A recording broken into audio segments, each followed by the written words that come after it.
L'utopie est une manifestation fondamentale de la pensée en ce qu'elle nous arrache de l'immédiateté pour nous projeter dans un projet structurant le futur.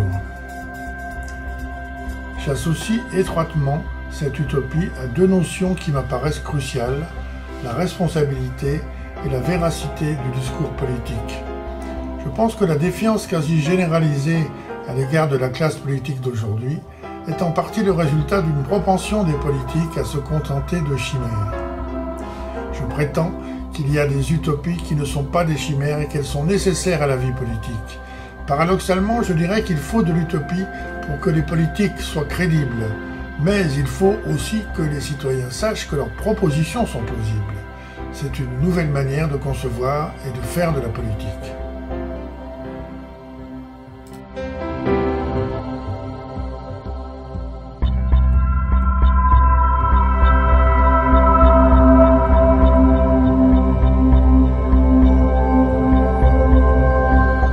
Est-ce que l'utopie est un excès d'optimisme? L'utopie est absolument nécessaire. Il faut être... Moi, malheureusement, j'aurais tendance à être comme Claude Lévi-Strauss et à dire c'est un monde que je n'aime pas. Lui était fondamentalement misanthrope et pessimiste, c'est mon cas. Mais je reconnais que les gens qui font bouger les choses, qui font bouger les lignes, ont besoin de l'utopie et de se dire, justement parce que ça paraît impossible, moi je vais réussir. Donc l'utopie, c'est la force c'est la quête du Graal, c'est la conviction, c'est le moteur et je pense que l'utopie est une excellente chose. Sans l'utopie, il n'y aurait pas eu la création de l'ONU. Sans l'utopie, il n'y aurait pas eu la contraception. Sans l'utopie, il n'y aurait pas eu toutes les grandes avancées et même la science. Forcément, un scientifique a besoin de l'utopie, c'est-à-dire la première personne qui s'est dit « non, la Terre n'est pas plate, elle est ronde », eh bien, il a versé dans l'utopie. La question des utopies est une question extrêmement présente dans la pensée des écologistes. Moi, j'ai eu à lutter très longtemps contre mes rêves et mes ambitions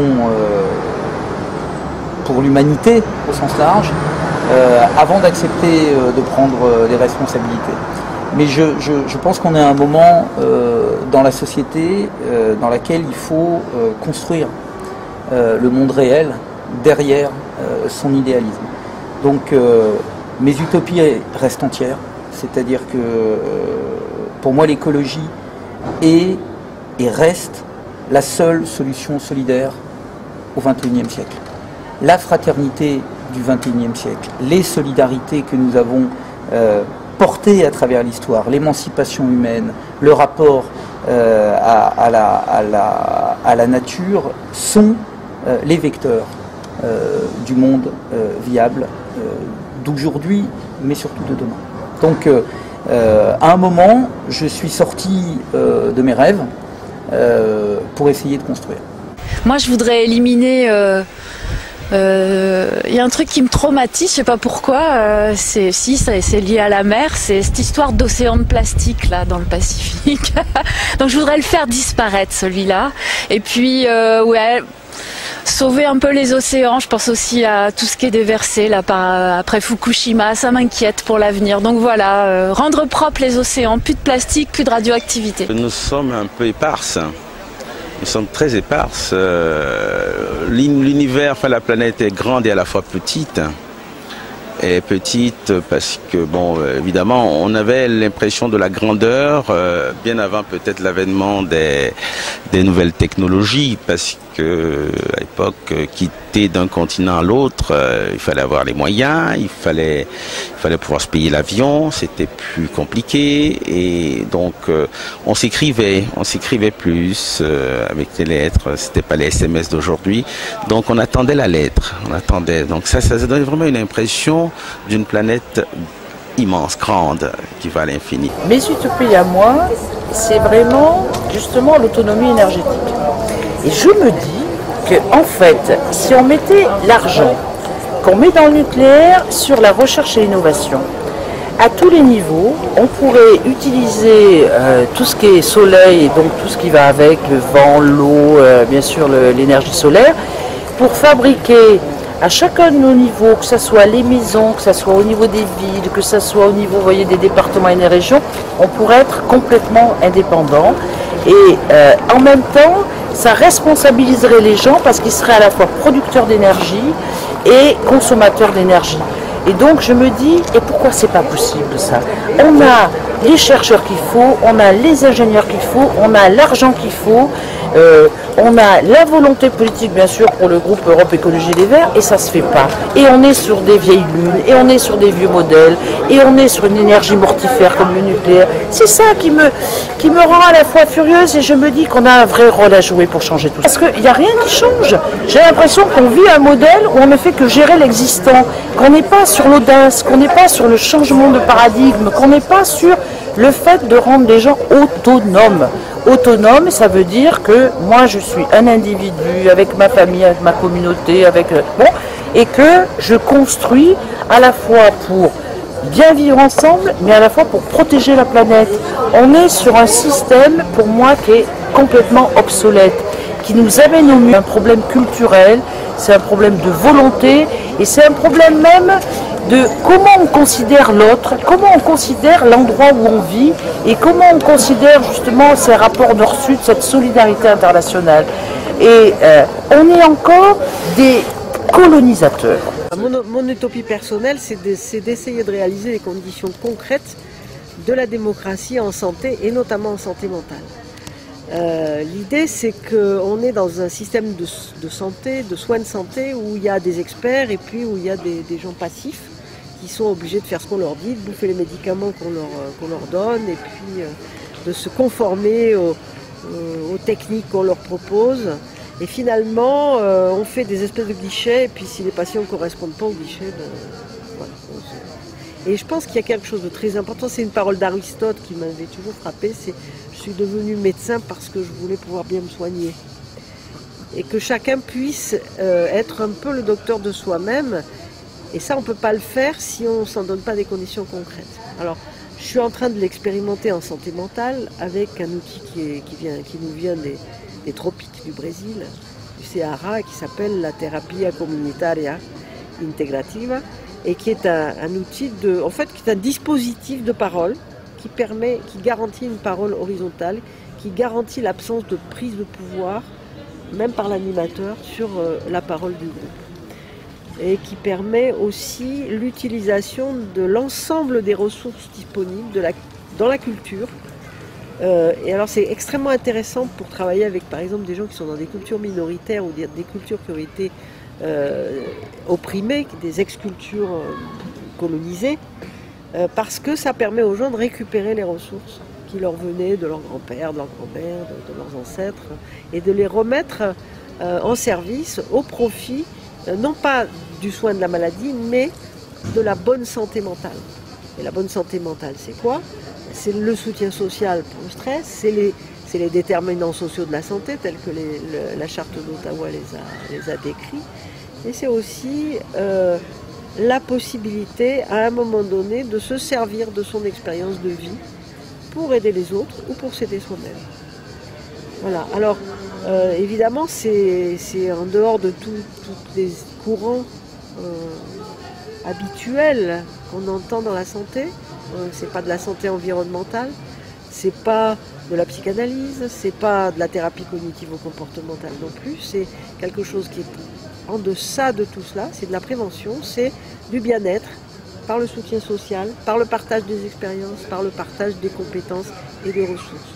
Et ça n'exclut rien, et pas plus les ressources de la médecine moderne que les ressources des médecines traditionnelles. Chacun va pouvoir aller chercher ses solutions dans le groupe, dans le partage du groupe. Voilà, alors ça marche, c'est-à-dire que j'utilise ça depuis longtemps et ça marche. Mais quelque chose de démocratique, c'est-à-dire qu'au fond, dans un groupe, dans une communauté, que ce soit une communauté autour d'une thématique ou dans une communauté de ville, le groupe va choisir un thème. Et puis le groupe va faire l'inventaire de toutes les solutions existantes, possibles, et ensuite, eh bien, c'est chacun qui va pouvoir choisir ce qui l'intéresse. Il n'y a pas une solution imposée. Ça, c'est quelque chose d'extrêmement révolutionnaire parce que ça enlève, enfin, plus exactement, ça remet les spécialistes à leur place, c'est-à-dire de s'occuper de ce qui ne va pas. Mais la médicalisation à outrance de tous les problèmes de vie, puisque actuellement on est dans une société qui médicalise le deuil. Enfin, maintenant, c'est devenu 15 jours de deuil et hop, c'est une maladie dans le DSM. C'est quand même dramatique de penser que au bout de 15 jours qu'on est triste parce qu'on vient de perdre un être cher, on est malade et qu'on doit prendre des antidépresseurs. Donc il y a une médicalisation à outrance de tout ce qui est la souffrance humaine et qui fait qu'on va pratiquement psychiatriser toute la vie. On voit, il suffit d'ouvrir la radio, la télé pour apprendre qu'on est malade, qu'on ne savait pas, mais on est malade. C'est vraiment Knock au pouvoir. Et en fait, l'idée, c'est de restituer aux citoyens, aux individus, aux collectivités, aux groupes, aux familles, la possibilité de se construire entre eux de la santé mentale, du soutien social, du bien-être, du lien social qui permet de ne pas tomber malade. Puis après, quand on tombe vraiment malade, si ça se produit, il y a les spécialistes pour ça.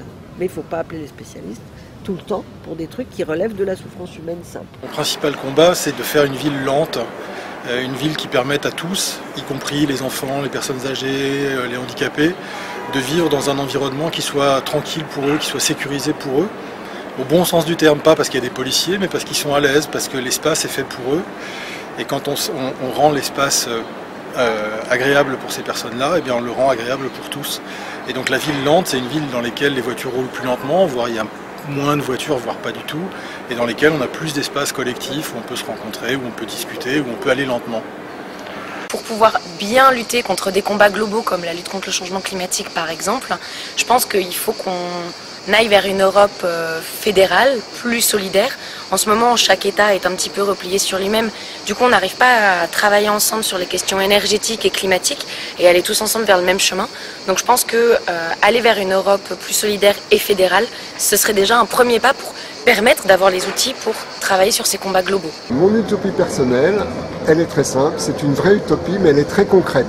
C'est que je rêve que pendant 100 ans, les responsables politiques dans le monde ne soient que des femmes.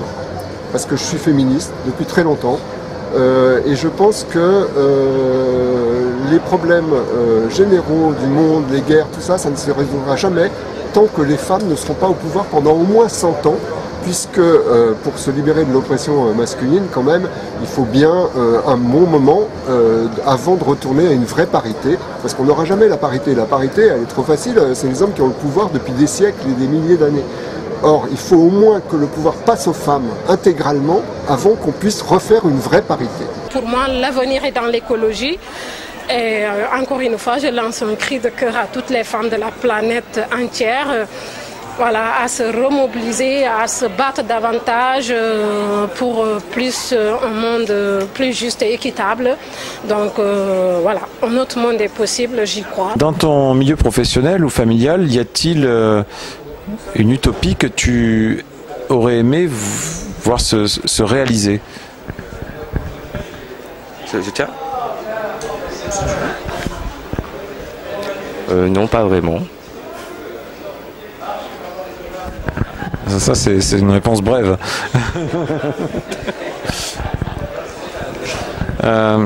Pour l'avenir de la planète ou de l'humanité, y a-t-il selon toi un rêve réalisable? Je ne sais pas vraiment. Merci, c'est super. Tu fais quoi comme métier?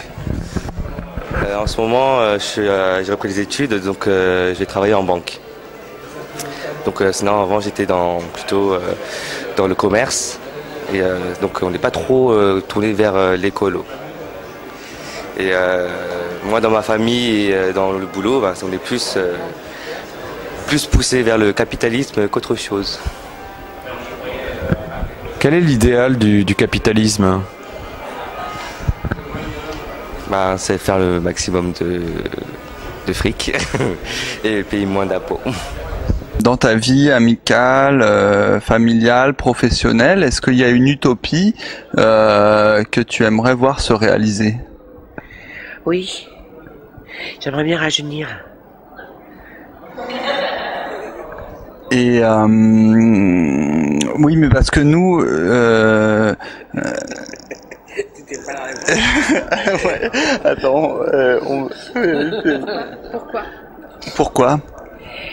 Eh bien parce que je trouve que c'est la seule véritable non-liberté qu'on a. C'est celle de pouvoir tomber malade, de vieillir, de mourir. Que toutes les autres libertés, dans le fond, c'est des choix personnels. C'est vrai, et mais ça c'est un rêve qui pour toi, mais pour l'humanité entière. Ah oui, c'est vrai. Ça serait extraordinaire. C'est vrai. Mais est-ce que c'est plausible? Est-ce que c'est pour toi? Tu voudrais une utopie réaliste? Bah oui, parce que notre sujet, c'était l'utopie réalisable. Le problème, moi j'ai réalisé pas mal de rêves, j'ai fait pas mal de choses. J'ai fait beaucoup ce que j'ai voulu.